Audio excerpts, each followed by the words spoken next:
What's up, Guardians? Now that the Equilibrium dungeon is out, we've unlocked all of the Praxic Blade's customizations. I've tested every form, core, and catalyst so I could find 3 best Praxic Blade setups and builds.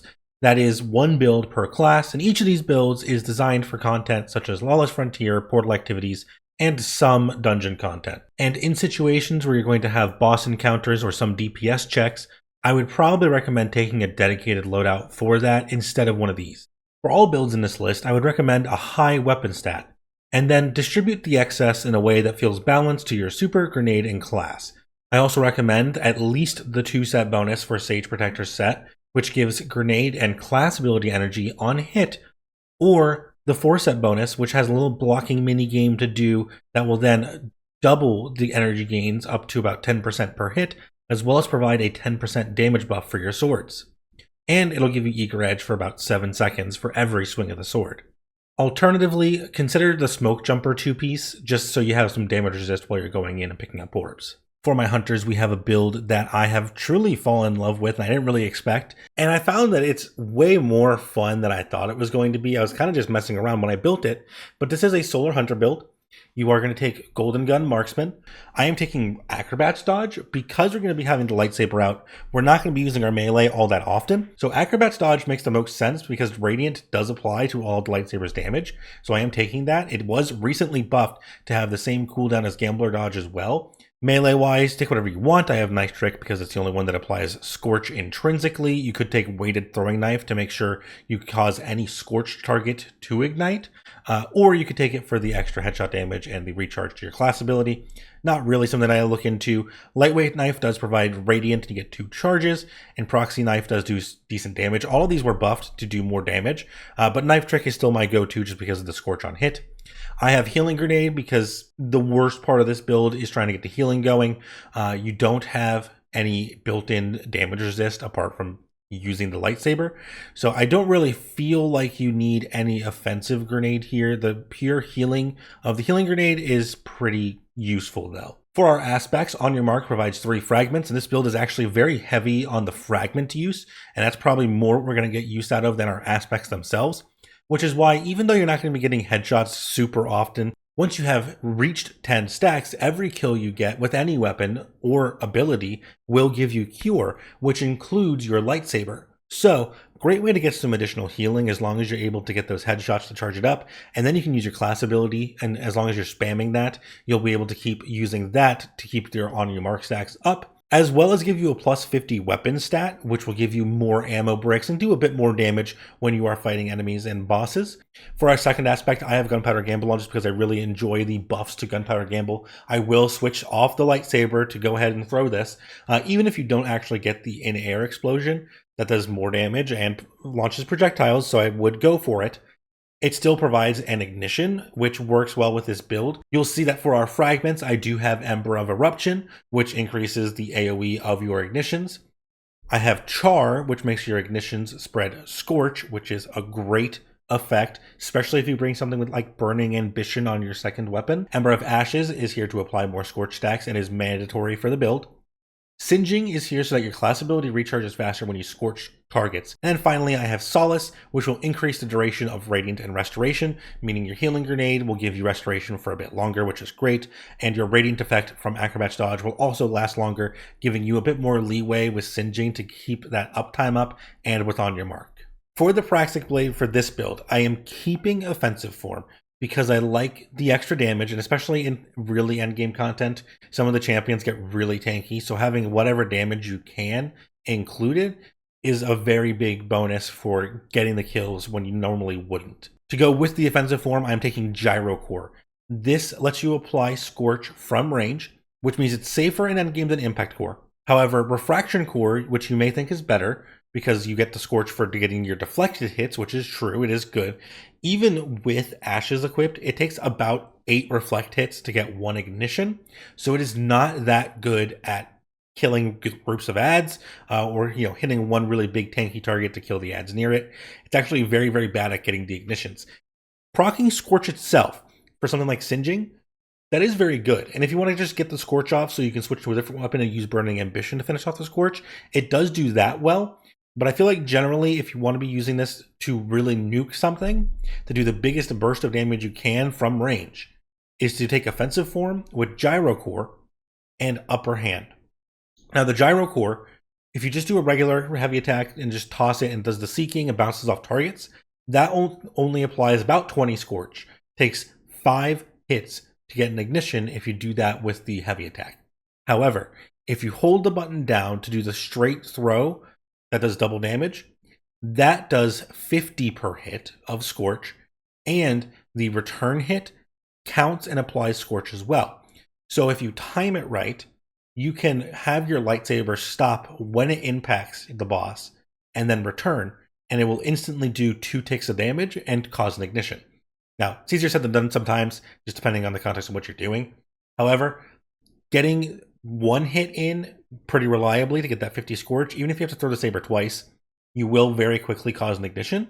And if you are anywhere near reliable or you're fighting a target that doesn't move a lot, then it's very easy, even if you go past them and it takes a little bit longer to get the second hit, to hit them on the return and get that ignition off very, very quickly. With the catalyst of upper hand, you get 20% more damage if you are above the target that you hit. And this is not like high ground. You do not have to be planted, like with your feet planted on the ground. You can be in the air and get the 20% bonus. So if you just hop and throw it, you will get 20% bonus damage from this, 20% bonus damage from offensive form against bigger targets, plus a really quick scorch and ignite if you get the timing right. And that will do massive damage to not just the target that you hit, but everything nearby it as well. And then obviously the scorch will spread with the fragments that we have on to spread more scorch to other targets. So then if you do it again, you might get another ignition, or if you can switch targets to other tanky targets because the one you hit originally died, you're going to have a bit of an easier time getting a second ignition. For the exotic armor, I am taking Fortune's Favor with this. I was running this for the vast majority of the dungeon, and I actually started really enjoying it, even though in something like Lawless Frontier, Fortune's Favor is not great because you don't have a lot of health regen. You're almost never at full health. The vast majority of content where that is not the case, getting a kill without full health isn't that bad. Or being out of combat for a short duration for the shields to recharge is actually very, very possible. Especially in like dungeon content, there's a lot of places where you can hide to get this to pop off. Having an overshield gives the Praxic blade a damage buff, which is, I think it should be 15%, but it might be 20% because I'm not sure if it counts as a blaster weapon. I actually haven't checked the number. It's just more damage, and that's what matters to me. So you have an overshield. You'll do bonus damage with all your weapons as long as you keep that overshield. And there are ways of getting the overshield, while you're at full health or just being out of combat. So this is actually a great neutral game exotic and a great exotic just for dealing damage to bosses as well. As long as you're able to keep your overshield up, this will contribute a lot. With our Titan build, I've taken it kind of in a different direction. The Refraction core with Strongholds does do extremely well, especially because the reflected damage can proc the regeneration on Strongholds, giving you really good uptime on restoration and good survivability. But I wanted to do something that's a bit more unique and has a unique play style. So for that, I wanted to do Banner of War. So obviously this build is going to be on Berserker with our only option of Blade Fury as our super, which is a good roaming super. It can do decent damage if you do the combo right. And for ad clear, it is competent enough for that. As a roaming super, you will get regen up pretty fast. So using this to kill really tanky ads, majors, champions, it'll save you a lot of time that the Praxic Blade can't kill things as quickly, and you'll still get your Banner of War procced and things like that. So it is a very good super to use. Just make sure you're taking advantage of it when you can. Your class ability does not really matter here. Your only melee option is Frenzied Blade, that we're going to be having the Praxic Blade out for the most part. And then I am doing a bit of a grenade build with the Praxic Blade here. So I do want to take a decent grenade. It is your pick of what grenade you want this to be. However, because grapple is sometimes weird when having a sword out, I decided to go with threadling grenades. I think shackle grenades is probably like the best pick here. You'd probably take shackle and then change one of your fragments to continuity.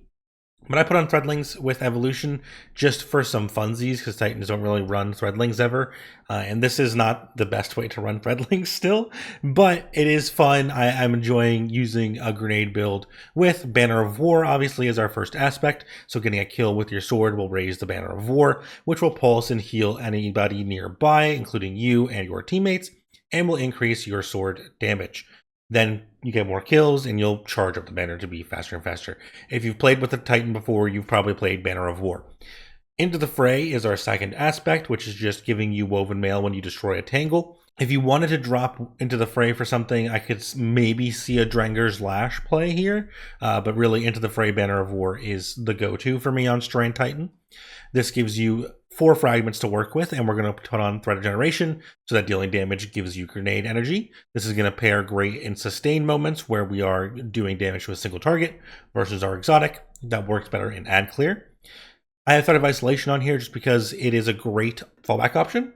If you're using your primary or your heavy for anything to shoot any boss and you're hitting headshots, Sever is a very powerful effect. It is a 40% decrease to the outgoing damage of that target, which means you'll become way tankier even in content as difficult as GMs. Continuity is on here in case when I apply Sever, because I will be applying Sever in a couple of ways, that Sever lasts longer. If you do take something like Grapple Grenade for Unravel, then that will increase the duration of that. Or if you take Shackle Grenades or Drenger's Lash, you will obviously take this for the extra duration on Suspend. Finally, I have Evolution on because I am using Threadling Grenades, and I just felt like that would be a fun pick to do. Between Woven Mail, Sever, and a couple other things we're going to throw on here, you're going to have so much DR that Banner of War is going to keep you alive, and that's mostly what you need it for, and then you can just whack things. For our Praxic Blade in this build, I am still taking the offensive form just because it does more damage, and it gives you ammo on hits, so it just sustains itself really well. Impact Core is going to be on this build just so that whenever you swing on something, you apply Sever. Finally, and this is the most technical part of this lightsaber build, right, is Hyperblade as the catalyst. Now, Energy Conduit, Upper Hand, and Echoing Blade are all fine catalysts. Energy Conduit obviously provides good healing and can work really well in this build, but for me personally, Hyperblade giving you Amplified is a really good pick here. Not just because Amplified makes you faster and MP Booster is fun, but Amplified itself giving you more damage resist and making it so enemies will miss you more often means that you have a double dipping like defensive benefit here for your build, where we have Woven Mail, we have Sever applied, we have Amplified, all providing DR. Banner of War is giving us healing, and then Amplified will also make it so enemies hit you less, which just means you need to heal less. So when you are taking those big hits that do get through the Amplified disorienting effect for your accuracy of enemies, then you are taking way less damage from those hits, which means altogether this becomes a much more survivable build. I am taking Armamentarium just because it got recently buffed, so getting kills with any weapon will give grenade energy, basically giving every weapon demo. Paired with Generation, this means the Praxic Blade can make grenade energy on hit, on kill, and in its compo, right? If you take the Sage Protector set, which I don't have in this class, you can double dip on that effect to get even more grenade regen, and that's going to be, I think, a really, really killer combo, because you'll see there's really good uptime on this. If you are going into a true GM, maybe at that point, switch from offensive form to defensive form and switch your core to Refraction Core just to be able to survive and apply Sever to targets from a distance. While you close the distance, that's probably safer in a true GM. But for anything else, offensive form Impact Core is going to be plenty fine. Finally, for Warlock, we have the actual first build that I did pretty much out of the campaign, and I think this is still just a super fun build, super powerful. I know other people have been talking about this, but I've been running it since day one of the expansion, so I do want to talk about it just in case you have somehow missed this build. It is such a fun build. This is a Stormcaller build that takes advantage of Refraction Core. So starting off with our subclass, we are obviously on Arc Warlock, the Stormcaller, with Storm Trance. This is actually a pretty important pickup here. If you do want to take Chaos Reach for boss damage in some kind of scenario, but you want to run the rest of the build, I'm sure you can make that work. But for the majority of content, actually run Storm Trance. It did get buffed recently, and the exotic we're pairing it with also got buffed. So it is very, very competent right now. So take Storm Trance as your big pick. Healing Rift is my preferred here. Empowering Rift does give you increased ability regen, and that can be useful, but Healing Rift, I think, is the pick because Arc does not have a ton of healing built in. So take Healing Rift, you will have ability energy through our aspects and fragments. So we'll skip down to our melee, take whatever you prefer here. Ball Lightning is what I pick because it is ranged. You are going to have your lightsaber out the majority of the time, so this does not truly matter that much. Your grenade, on the other hand, can play a big effect on your effectiveness, your total DPS. I think Flux Grenade Great grenade. It does as much damage as a Touch of Flame fusion grenade on solar on its own, as long as you stick it. And it has the fastest cooldown on arc at 1:45 by default. You'll see most of these are 2 to 3 minutes on their cooldown, which is much, much longer. So I think Flux Grenade is the pick on arc. For our aspects, I am taking Electrostatic Mind because defeating targets with arc abilities or enemies who are jolted and blinded creates an Ionic Trace, and Ionic Traces make you amplified. The amplified part is a bit redundant in this build. However, Ionic Traces, always a great pickup. We're going to be getting a lot of kills with arc abilities, and enemies who are jolted will be plentiful. Take Electrostatic Mind. This will make sure you have your Rift up as often as possible to give you healing, as well as your Grenade up as often as possible for extra damage. Our second aspect is going to be Arc Soul. If I'm not playing an Arc Warlock, I hate Arc Souls being on the map, but as a Stormcaller, just take Arc Soul. It is one of the best cooldown to effectiveness abilities like in the game, right? If you are amplified, they supercharge and they get increased fire rate, which increases its damage to like more than a Nova Bomb, which is very, very strong, and that's per player. But the reason to take it on this build specifically is it counts as an ability for discharging Bolt Charge. And what you'll see later when we get down to the lightsaber itself is that it has a way to generate Bolt Charge very, very effectively. For our fragments, I think this is pretty inflexible. I think these are all pretty good. There may be one that you can change, but starting off, Spark of Resistance, giving you damage resist while you are surrounded. Very, very good. I think it's 25% damage resistance while there are 3 or more enemies nearby. So very decent pickup. Take Spark of Shock so that your Arc Soul and your Grenade can jolt. That lets you go ahead and get these Electrostatic Mines very, very easily. This is pivotal considering Arc Souls now count as grenades to really, really invest in your Arc Soul pretty much whenever you run it. Spark of Frequency is another pick here that is absolutely mandatory. While you are amplified, you get increased stacks of Bolt Charge from almost all sources.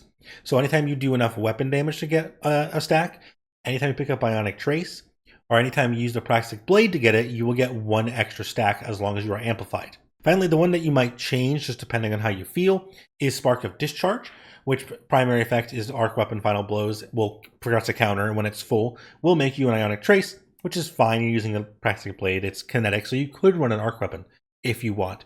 However, picking up Ionic Traces gives you a stack of Bolt Charge is why I have this on. You're making a lot of Ionic Traces, so why not pick up a lot of extra Bolt Charge? Just an extra way to really push your DPS up just a tad more. But when we get to the Praxic Blade itself, we have a couple of options that can push this really, really further. Our defensive form is pivotal to this build. It gives you a really long time to block and deflect damage. Blocking will give you ammo, so you pretty much will never run out of ammo in this thing. You can swing this. You will want to throw it and swing it every now and then to get some damage in, to get the kills. You don't want to just stand there and block forever because that's kind of useless. However, you have so much block energy, and because block deals damage, you want to be blocking when you can, and when you are getting ammo back, so you'll never ever ever run out. Refraction Core is super, super important here. Bolt Charge stacking is what you're going for. That's what this build's all about. The difference between Refraction Core, Gyro Core, and Impact Core in this build is that every single option on here is 1 Bolt Charge. So you can either swing at a target at close range to get 1 Bolt Charge stack. You can heavy attack with 3 ammo to get a Bolt Charge stack, or heavy throw it to get 1 Bolt Charge stack. Or you can just hold block and take no damage, and every time you reflect something and get a hit with that, you will get 1 Bolt Charge.